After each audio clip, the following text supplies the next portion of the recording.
Some Super Bowl halftime shows make history through sparkling costumes or surprise cameos. Others become legendary for the controversies they ignite.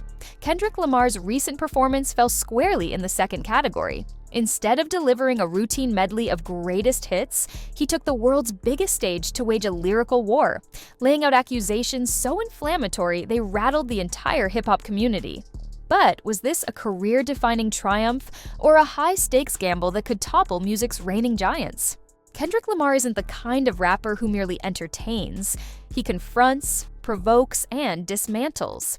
He spent years challenging norms with intricate rhymes and pointed social commentary, earning him a reputation as an artist who pulls no punches. When rumors started swirling that he'd use the Super Bowl halftime show to address his long-simmering feud with Drake, fans and industry insiders alike braced themselves. Why all the worry? Because this wasn't some local club gig or private event. It was the Super Bowl, where the entire nation and much of the world watches live. Advertisers pour millions into a few seconds of airtime. Networks bank on a flawless production.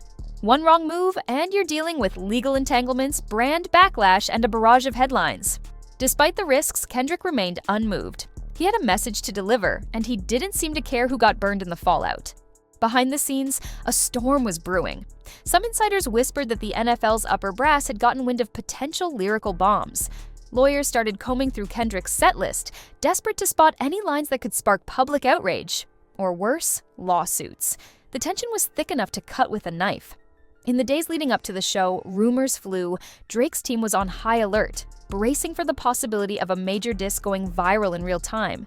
Meanwhile, sponsors who'd paid top dollar for a piece of Super Bowl glory worried about what they might be supporting. That uneasy buildup set the perfect stage for what Kendrick had planned. With everyone on edge, even a whisper of something explosive felt like a roaring siren. When halftime arrived, the stadium pulsed with that electric charge only a massive live event can generate. Instead of glitzy backup dancers and quick costume changes, Kendrick revealed a stark, almost urban backdrop, as if he'd plucked an inner-city block and dropped it in the center of the field. Dark, moody lighting contrasted sharply with the usual Super Bowl pageantry. Then came the opening bars. Kendrick's voice sliced through the tension, immediately commanding everyone's attention. The lyrics weren't your typical crowd pleasers. They were intense, confrontational, and surgically precise. Within moments, he threw the first dart at Drake, lacing his verse with references that danced around the line of direct accusation. Viewers at home scrambled to their phones, sending out a flurry of tweets in a collective frenzy. Did he just diss Drake on live TV? On social media, hashtags about Kendrick's halftime takeover began trending before he'd even hit the second verse. Commentators typed in all caps, dissecting each line as quickly as possible. Each bar sparked new theories, new angles, and new question marks about how Drake might respond.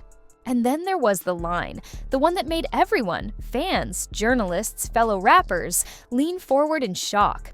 It hovered on the edge of calling Drake out for connections that might involve minors, though never stated outright. One phrase lingered in the air, trying to strike a chord, and it's probably a minor. Even those who weren't up to speed on the rumors felt the punch. It was a 1-2 hit of wordplay and accusation, enough to make anyone gasp. As if that wasn't enough, viewers noticed a small detail that sent online forums into a frenzy. Kendrick's chain was adorned with a single letter, A.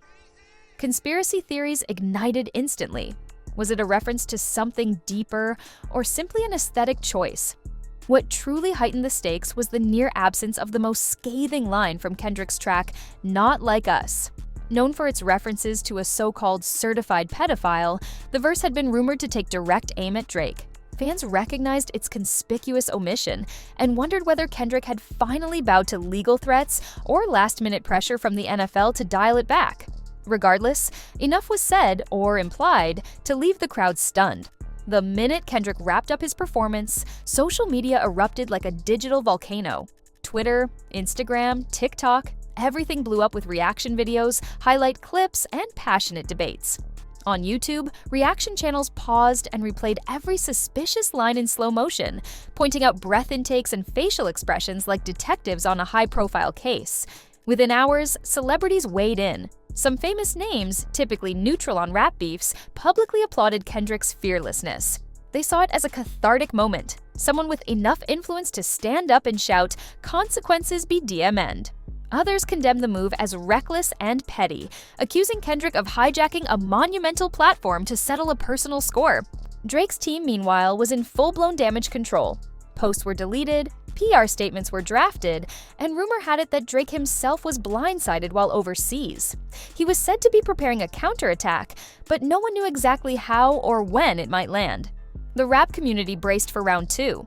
Entertainment lawyers suddenly had a goldmine of material. Talk shows hosted special segments on potential defamation suits. Everyone remembered Drake's previous legal scuffles over lyrics suggesting questionable behavior. Now, with Kendrick's halftime spectacle shining a massive spotlight on these allegations, you couldn't scroll through social media without stumbling on at least one think piece analyzing the possible legal ramifications.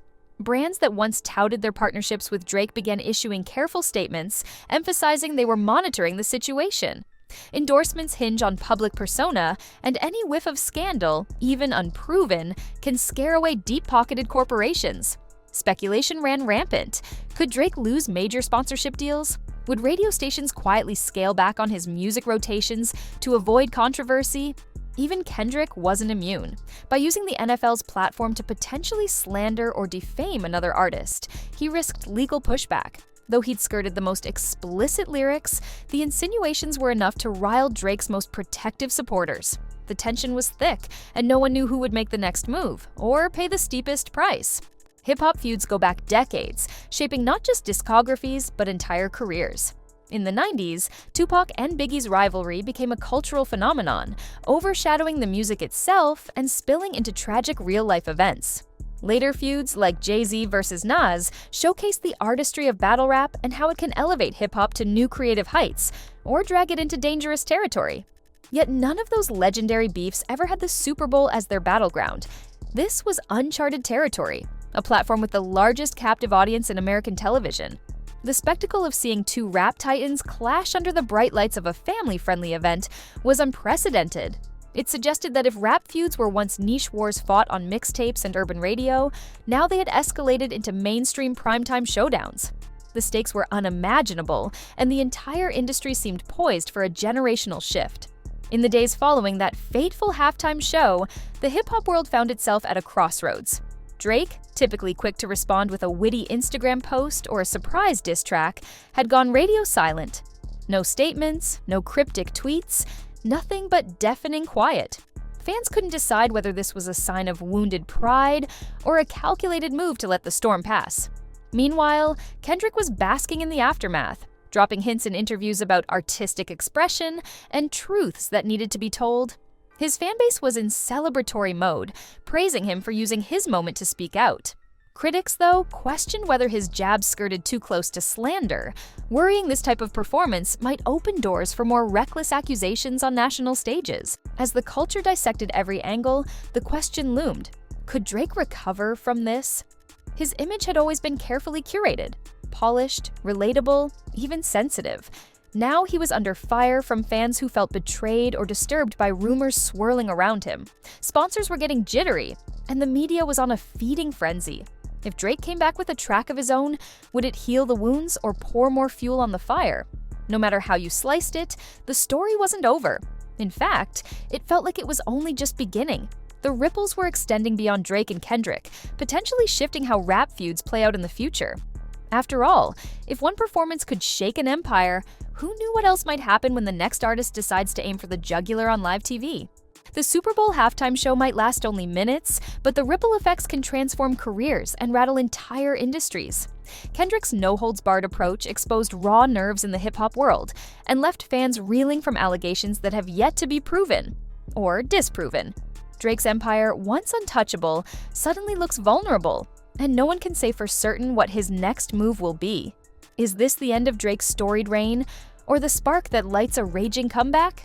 Could Kendrick's brazen performance herald a new era where rappers use mainstream platforms to drop bombshells in real time? The only certainty is that audiences are hooked, hungry for every scrap of information and every shifting alliance. As we look to the future of hip-hop, the reverberations of this halftime showdown may define an entire generation of music and remind us all that the world's biggest stage can become a battlefield at any moment.